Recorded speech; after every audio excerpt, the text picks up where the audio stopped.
Hello there, YouTube crew. I'm the real deal, and today we're going to be talking about jury duty. It's a documentary that details the process of a trial from the jury selection to the verdict from the perspective of the jury members.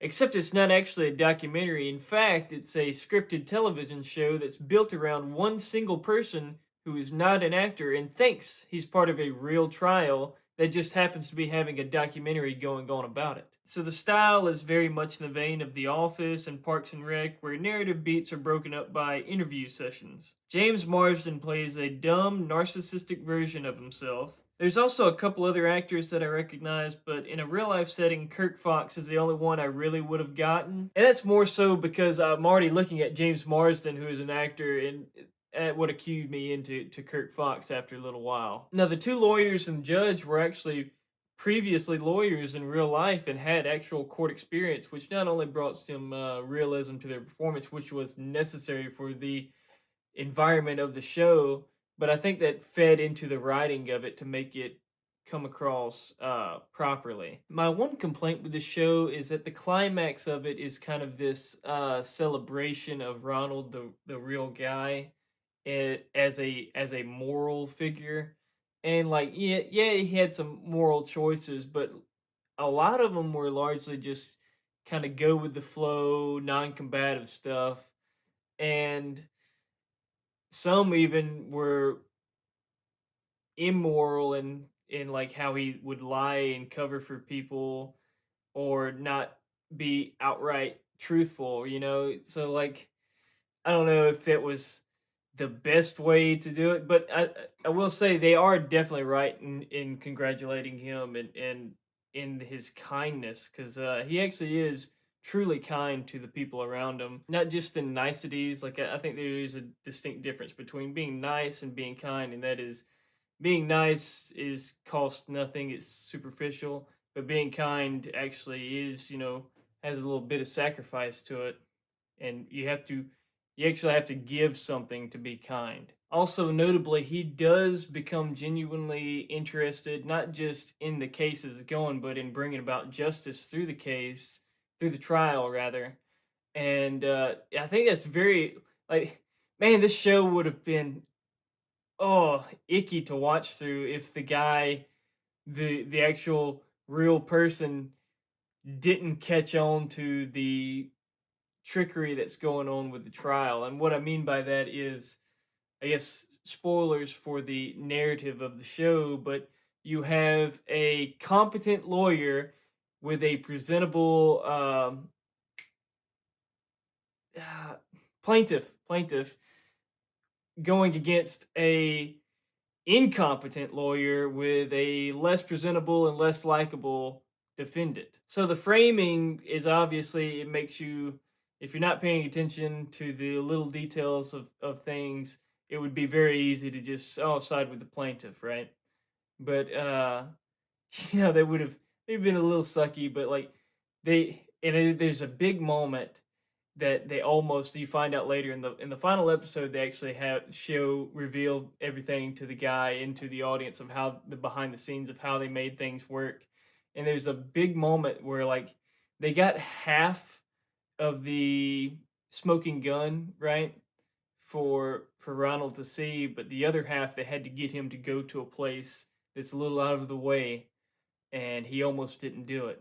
But because he did, the follow through, like the rest of the trial, he didn't quite get from the guy, the defendant, that he wanted, but still there was enough that you could go, oh, look, the plaintiff clearly is tampering with or hiding evidence and displaying herself in a way and displaying the defendant in a way that you can kind of read through, and you can kind of see how, yeah, in reality she definitely had the culpability, not the defendant. And like it was really nice to see genuine, and like it was funny because not just that, but the writers then struggled when he got interested into the case. The writers then struggled to stay ahead of him in the writing department of the next day, what they're going to do to keep ahead, and that way, I don't know, it's very interesting how they put this show together. and like the final episode is it's definitely worth getting to the final episode to see all the nuances, all the like the hidden places where they had cameras, and just they had like they'd put out a day where like or they postpone the trial for some reason, but the reason is so that they can get the actors together and rehearse, catch up to the Ronald, get ahead of him, get all this stuff planned, and then because some things were like meticulous, like you needed certain lines of dialogue, especially in the courtroom. In the courtroom, you had to have specific lines of dialogue come across, but then in those outside circumstances, you needed Ronald to follow a certain course, and so is that all that meticulous planning, and then the backup plans. Oh, if he doesn't do this but does this, this is what we do. If he doesn't do this and he doesn't do this, then hopefully we'll get him to do this. Or if he does nothing at all, this is what we yeah. So like it's very interesting. It is. I knew from that and the whole situation, like it's 3 weeks, right? And you're with a guy with the person who doesn't know what's going on for a good chunk of that time. There's no way you come up with a character that is just completely out there. You like they're definitely playing off of their own personalities, just with extra quirks, something to heighten it a little bit. Except for James Marsden, I'm fairly certain he played a complete caricature of the dumb, vain actor that somebody who does this, they're not that quite that guy. But that's also an easy character to do as an as a dedicated actor. But like I was for sure that the other guys, they just played it kind of close to themselves. But I was it was funny, and I guess I should have noticed this, but there's one guy who does a particular voice that was a choice, and there he was like, yeah, there it was a little difficult to keep it consistent, and then everybody else is like, it was a little difficult to be around too. My favorite moment from Ronald had to be had to be that he showed Todd A Bug's Life as a way to kind of relate into him and uh try to build him up just a little bit, because he's a weird inventor guy, and so he shows him, of course, Bug's Life to give him some, you know, uh inspiration, like something to aspire to, and to not give up, but to mold himself. And then my favorite gag of the show had to be after the juror gets injured, and so he gets relieved, and everybody's talking about their like a special moment that they had, a connection that they had with this guy, and then it's like you already saw the one moment, the one actual moment that he had with Ronald, and but then also everything that it wasn't a nice moment, but like everybody else had this sweet like tender thing, and then on top of it, he gave each person an origami gift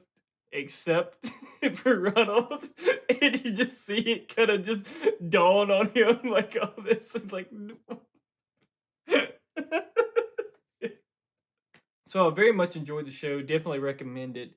I mean, it's not quite a Truman Show quite feeling to it, because I mean you couldn't do the show live. It spans too long of a time period to do it live, and so like by the time you get it edited down, and then of course it's not only already pre-filmed, pre-edited before you see it. The whole show dropped at once, so like it's never going to capture that type of feeling. But it is a bit more.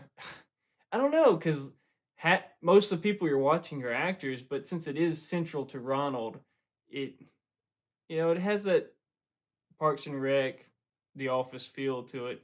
But then the main character is just this normal guy who thinks he's dealing with real circumstances. So it's a very odd show. Very, I don't know who came up with it, but not only was it an interesting concept, it definitely works. And so, well, I'm the real deal. Hope you enjoyed listening to this. Hope you get to watch the show. It's on Amazon Prime. Goodbye.